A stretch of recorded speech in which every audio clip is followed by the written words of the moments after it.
Hi everyone, I'm Feng from UT Austin. Today I'm going to present Explorer, query and demand-driven framework for control flow properties. And this is joint work with Xingyu, Ishu, and Kelvin. So many problems require answering questions about control flow properties. And in this work, we are especially interested in those control flow properties that are related to call graph. Okay? So given a call graph, you might ask query like, can food transitively invoke the method bar?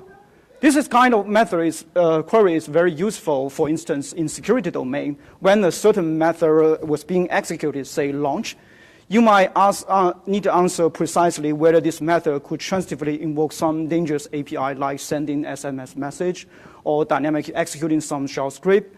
And you might also ask another kind of query, say whether the foo method can transitively invoke the bar method without calling goo in the middle. Okay, and this is kind of also useful, and I will describe the detail in one of our client in the evaluation. Here is one class of performance bug in Android application. So when you click certain buttons on your applications, and this button was executed in your main thread, you might ask whether this method could transitively invoke some time-consuming API without spawning any asynchronous task or background thread. Okay, and if the query is true, it might indicate that your current program may contain some performance bugs. Okay, so how do people during design study analysis to answer this kind of query? So the first step, of course, they need to obtain a call graph, okay, either precise or imprecise, like the one on the right-hand side. And step two, based on the call graph, they want to design their custom analysis on top of that. For instance, one of the typical analysis is reachability analysis. And this analysis could be either precise or imprecise, depends on the requirement of your client, okay? And this sounds quite natural, but I would argue that this is a little bit suboptimal, because in order to design such kind of static analysis, first the user need to figure out what's the call graph they want to use, okay? Of course, they can pick up some fast call graph algorithm like CHA or RTA, but this will generate a lot of false positive, okay? And they could also choose some precise call graph algorithm based on pointer analysis. And this won't scale, as you might notice that. Okay? And after they figure out those questions, the users still need to spend significant amount of time to design their own static analysis in order to answer this kind of query. Okay? So the inside of our work is, first we want to design a general framework to attack those kind of control flow properties on the call graph. And so that users do not need to design or reinvent their own static analysis again and again. So what they need is just give us framework, the query, and then our framework will take care of the rest of it. And the second insight is that usually, in order to give a precise answer to users' query, we don't actually need a call graph that is precise everywhere, okay? Which means that in our analysis, we only need to focus on a very small subset of the call graph that are relevant to the query. And this kind of intuition is also consistent with most of the recent literature about demand-driven analysis. Okay? So in order to address this problem, we made the following contribution. The first one is we designed a query languages for user to describe the control flow properties on the call graph. Okay? And based on the current languages, we also design a sophisticated refinement-based algorithm in order to help our framework focus on a very small subset of the call graph that are relevant to the query. Okay? So how are we going to achieve those goals? So before I jump into the technical details, I would like to give you an overview of the big picture of our frameworks. As you can see that in the middle is our system, which called Explorer. And on the left-hand side, the user will give some input. One is the applications, along with its corresponding set of queries. Okay? And based on those inputs, our systems will perform some sophisticated control flow analysis by interacting with the underlying off-the-shelf demand-driven pointer analysis. Okay? And after a few iterations, our system will generate either a yes or no answer for the query of the user. Okay, And as you can see from the pictures, that there are two key ingredients. The first ingredient is that we have query languages in the form of regular expressions, okay? And it's very simple, but quite general, which means that to use our framework, the user don't need to have any learning curve. So here is some very simple example written in our query languages. You may ask whether the main method could directly invoke foo, or whether the foo method could transitively invoke the method foo, okay? And more sophisticated, you might ask, based on the current call graph, where there exists such kind of stack that could transitively invoke bar without invoke foo in the middle, okay? And now that we have the query languages in the previous slides, and which is written in regular expressions, and if you remind your undergraduate class for finite automaton, we can convert this regular expression into its corresponding finite automaton. And on the other hand, given a call graph, which is imprecise from the original program, we can also convert this call graph into its corresponding finite automaton. And the key idea is that if we compute the intersection between those automatons, we will get a very small automaton that contain only a subgraph of the original call graph automaton. Note that this call graph may be very big because we are dealing with those real applications, okay? So now that we have walked through those key ingredients of our framework, I would like to walk through the entire solution from a very high-level perspective, okay? As you can see that from the left-hand side, we have a Java program as the input, okay, either source code or bytecode. And we obtain its call graph, and we convert it into its corresponding call graph automaton. And each state in this call graph automaton corresponding to a method, and each transition corresponding to a method invocation, okay? And on the other hand, since right now the user issue a set of query in terms of regular expressions, it's also very easy to convert them into the query automaton, okay? Now if we compute the intersection between those two, we will obtain a product automaton which contain only a very small subset of the original call graph automaton that are relevant to the query, okay? And if the current product automaton is empty, which means that there is no such kind of path in our current call graph that satisfies this kind of query, which means that we can directly return no answer to the user. However, if the call graph automaton is not empty, we cannot stop right now, because remember that we are start from a very imprecise call graph, and those call graph will introduce a lot of spurious edges to this product automaton. In this case, we want to perform some refinement by interacting with the underlying demand-driven pointer analysis, okay? And since the pointer analysis is very expensive to invoke, so if we do that in a naive way, we won't scale at all, okay?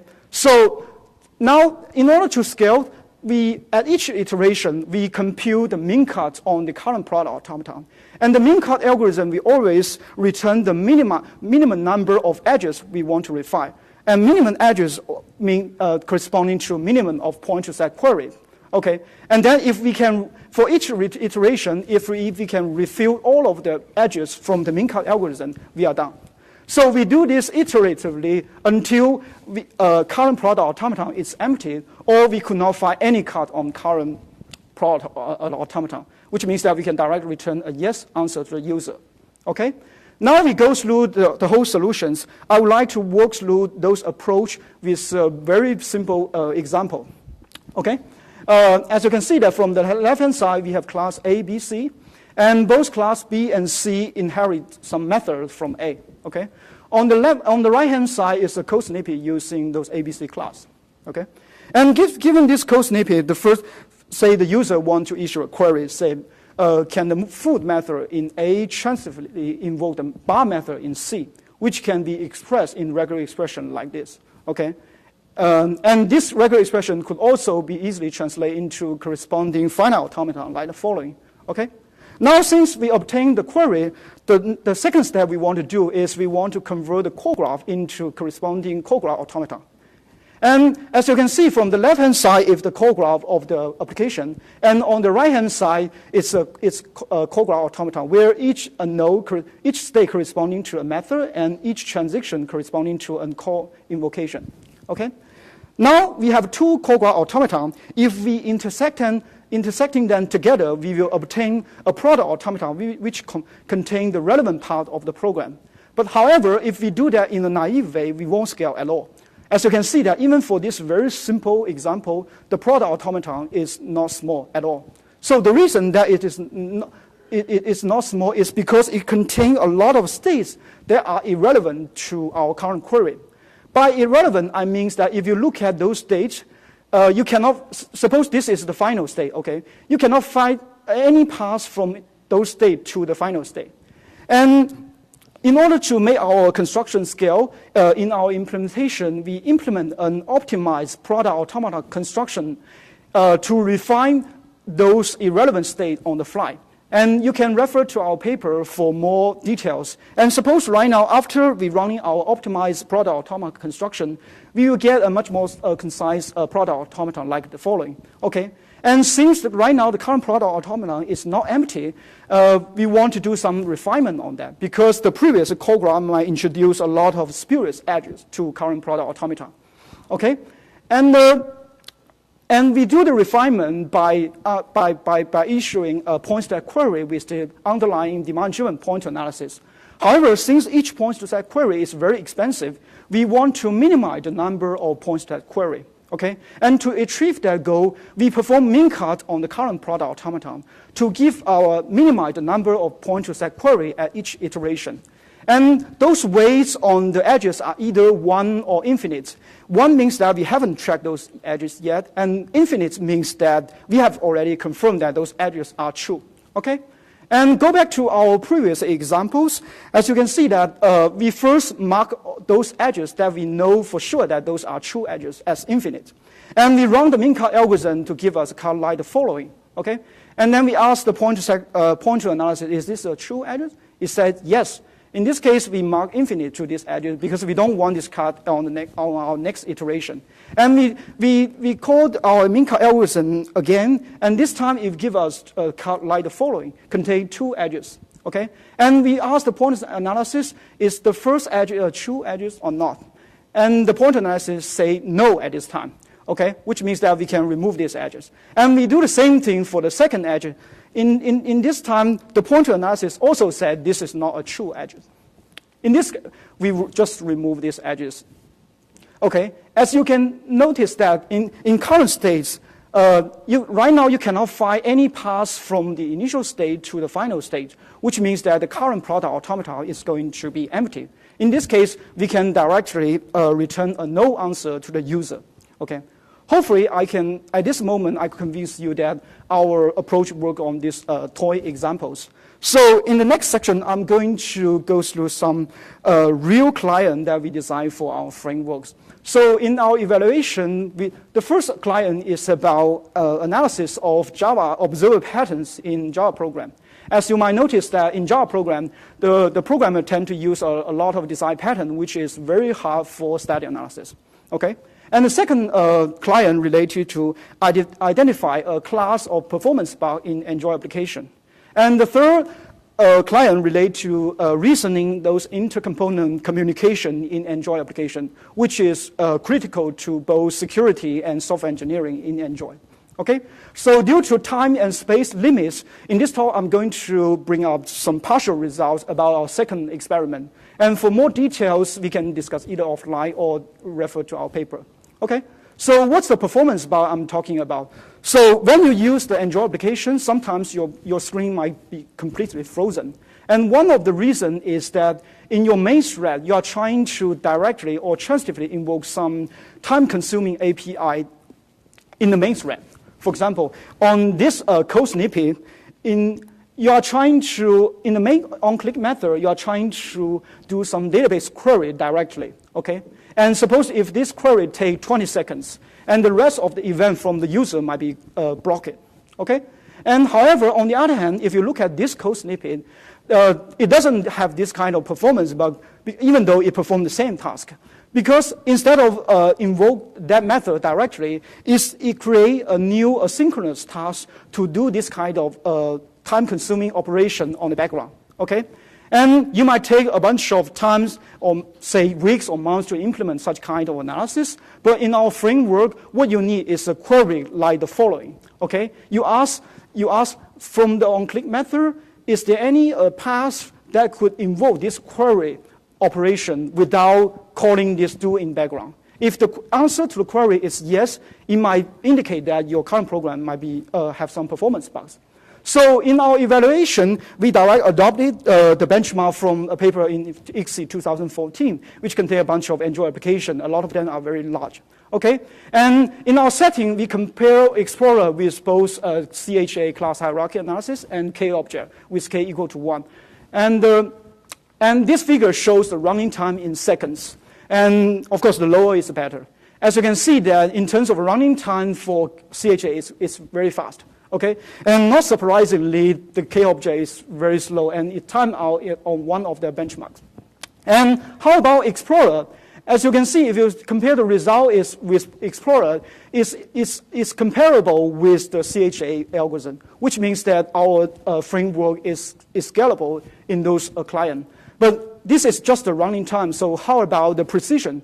During the second figure, I would like to show the number of warnings generated by those three different kind of settings.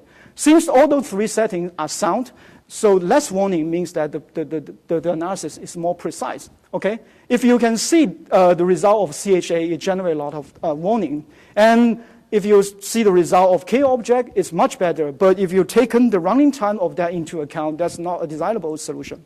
Okay, and how about Explorer? And So if you look at the result of Explorer, you find that Explorer is even precise than the K-object. The reason that is more precise is because the underlying demand-driven point analysis using by Explorer is more precise than the one-object analysis. Okay, so hopefully at this point I could convince you that our framework could work on some real client. So here is a very short conclusion for our framework. So our framework Explorer first is query-driven. Means that we design a query language for user to express a class of control flow properties. Okay, and our framework is also demand-driven, meaning that given a set of query, we only refine a relevant part of the core graph that are related to the query. And we design a set of clients to show that our framework is practical in real applications. And our framework is also online available. Okay? And with that, I'm happy to take questions. Thank you. Okay, thank you.